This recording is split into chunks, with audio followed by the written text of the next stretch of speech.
17 मई को पूरी दुनिया में वर्ल्ड हाइपरटेंशन डे के तौर पे मनाया जाता है। हाइपरटेंशन, जिसे हम हिंदी में उच्च रक्तचाप कहते हैं, high blood pressure. Present time में देखा जाए तो युवाओं में भी ये बीमारी बहुत तेज़ी से घर कर रही है और लोग परेशान हैं। मेडिकल साइंस का कहना होता है कि ज़्यादा स्ट्रेस जो लोग लेते हैं उनको ये बीमारी होती है। तो उनका कहना ये सही है, लेकिन स्ट्रेस होने के बाद बॉडी में जो प्रोसेस है वो जानना बहुत ज़रूरी है। जब लोग स्ट्रेस पे रहते हैं तो होता क्या है कि जो डाइट लेना चाहिए, खासकर वेन के लिए और ब्रेन के लिए, वेन, ब्रेन और हार्ट, इसका रिलेशन है हाइपरटेंशन। जब लोग स्ट्रेस लेते हैं तो जो डाइट चाहिए ब्रेन को, ऑक्सीजनेटेड ब्लड, ओमेगा 3, उसी तरह हार्ट को ओमेगा 3 फैटी एसिड की ज़रूरत पड़ती है। और वेन जो हमारे हैं, चूँकि जो हमारे हाथों में पैरों में नज़र आते हैं, दूसरा जो हार्ट के अंदर होता है जिसे हम आर्टरी कहते हैं, और जो ब्रेन पे होता है उसे हम कैपिलरीज कहते हैं, जो बहुत ही पतली नसें होती है। तो ब्रेन को ऑक्सीजनेटेड ब्लड बहुत ही ज़रूरी होता है। अगर ऑक्सीजनेटेड ब्लड ब्रेन को ना मिले तो ब्रेन की कई तरह की बीमारियां होती है। उसी तरह ओमेगा 3 अगर नहीं मिले तो ब्रेन में जो फ्लूइड है वो अपना काम करना बंद करना शुरू करता है। उसी तरह हार्ट के लिए ओमेगा 3 फैटी एसिड चाहिए। वेन को सही तरीके से हेल्दी रहने के लिए नाइट्रिक ऑक्साइड की ज़रूरत पड़ती है। नाइट्रिक ऑक्साइड का काम क्या है कि हमारे जो वेन है बॉडी में उसको खींच के रखता है ताकि ब्लड का फ्लो आसानी से हो सके। 40 सालों तक हमारे बॉडी में नाइट्रिक ऑक्साइड अपने आप बनता है, यानी हमारा बॉडी खुद अपने आप नाइट्रिक ऑक्साइड बनाना जारी रखता है। लेकिन 40 ईयर्स के बाद हमारा बॉडी नाइट्रिक ऑक्साइड बनाना कम करने लगता है, और जब कम करने लगता है तो फिर नसें सिकुड़ने लगती है, और जब नसें सिकुड़ने लगती है तो ब्लड का सर्कुलेशन सही नहीं होता है।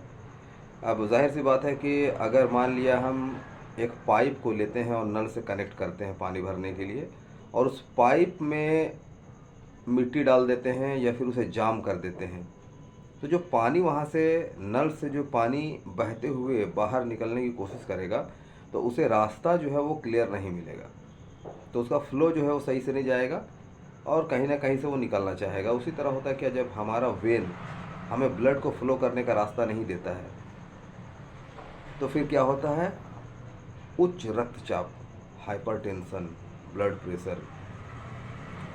आमतौर पे एलोपैथ में देखा जाता है कि जो बीपी का मरीज होता है उसे ज़िंदगी भर एक मेडिसिन पे टिकाया जाता है, ज़िंदगी भर उसे खाना पड़ता है। दो चीज़ें हैं, एक तो ये है कि अगर हम हाइपरटेंशन से बचना चाहते हैं तो हमें सबसे पहले इन चीज़ों को समझना पड़ेगा, जो कॉम्बिनेशन मैंने बताया, वेन का, ब्रेन का और हार्ट का, ये कॉम्बिनेशन और इसके डाइट को जानना ज़रूरी है। दूसरी बात है कि जब स्ट्रेस लोगों में आता है तो ये डाइट हम नहीं ले पाते, और जब डाइट नहीं ले पाते तो ये प्रॉब्लम होना स्वाभाविक है। अच्छा, जो लोग पेशेंट हैं हाइपरटेंशन के, तो उनको कुछ डाइट चार्ट दिए जाते हैं ताकि वो फैटी चीज़ों को ना ले, जिससे हीट ज़्यादा होता है उन चीज़ों को ना ले, ताकि उसे बचे रहेंगे। लेकिन मैं सजेस्ट करना चाहूँगा कि जो लोग मरीज हैं वो अपने डाइट पे ओमेगा 3 को शामिल कर लें। ओमेगा 3 चूँकि ब्रेन के लिए भी एक अच्छा डाइट है, क्योंकि उसमें गुड फैट रहता है, ब्रेन के लिए तो ज़रूरी है ही है, वेन के लिए भी ज़रूरी है, तो ये एक तरह से फ़ायदा पहुंचाता है। दूसरी बात ये है कि अगर वेन जो है वो नैरो हो चुका है, ब्लड का रास्ता जो है कम पड़ गया है, तो फिर हमें इलार्जिनिन लेने की ज़रूरत है। इलार्जिनिन का काम है बॉडी में जाके नाइट्रिक ऑक्साइड बनाना, और नाइट्रिक ऑक्साइड बनाने के बाद नसों को फिर खींच देना। पूरी दुनिया में बहुत सारे रिसर्च हुए जिसमें डॉक्टर फेरिद मुराद, अमेरिका के साइंटिस्ट, जिन्होंने अपनी टीम के साथ इस पर रिसर्च किया और इलार्जिनिन की खोज की, जिसकी वजह से इन्हें नोबेल प्राइज़ दिया गया। तो इलार्जिनिन का सोर्स जो है वो यूज़ करना ज़रूरी होता है, और अगर बेहतर सोर्स की बात की जाए, नेचुरल सोर्स, तो वो अवेलेबल है।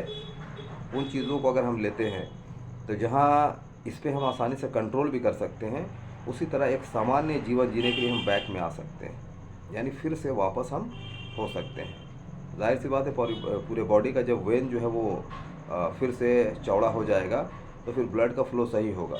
जब ब्लड का फ्लो सही होगा तो जो रिज़ल्ट पूरी दुनिया में किसी को नहीं मिले वो रिज़ल्ट सामने आएंगे। इस तरह से एक आदमी हेल्दी लाइफ जी सकता है। तो आज के दिन जो दुनिया में ये अवेयरनेस रखा गया है, इसका फ़ायदा उठाएं। और जब भी कोई डिज़ीज़ का अवेयरनेस डे होता है तो उसकी जानकारी लेने के लिए अगर आप मेरे साथ जुड़े हुए हैं, मेरे चैनल को सब्सक्राइब किए हुए हैं, तो हर डिज़ीज़ डे पे मैं कुछ ना कुछ इन्फॉर्मेशन दूंगा जो एक हेल्दी लाइफ जीने के लिए फ़ायदेमंद साबित होगा। तो जो लोग मेरे चैनल को सब्सक्राइब नहीं किए वो कर ले, चूँकि यहाँ पर हर तरह के इन्फॉर्मेशन दिए जाते हैं, चाहे वो स्पोर्ट्स से रिलेटेड हो, सेल्फ डिफेंस से हो, health education, motivational education, historical, entertainment, ये सारी चीज़ों का मैं इन्फॉर्मेशन लगातार देता रहता हूँ। तो आप लोग इस चैनल को ज़रूर सब्सक्राइब करें और शेयर भी करें। All the best. जय हिंद।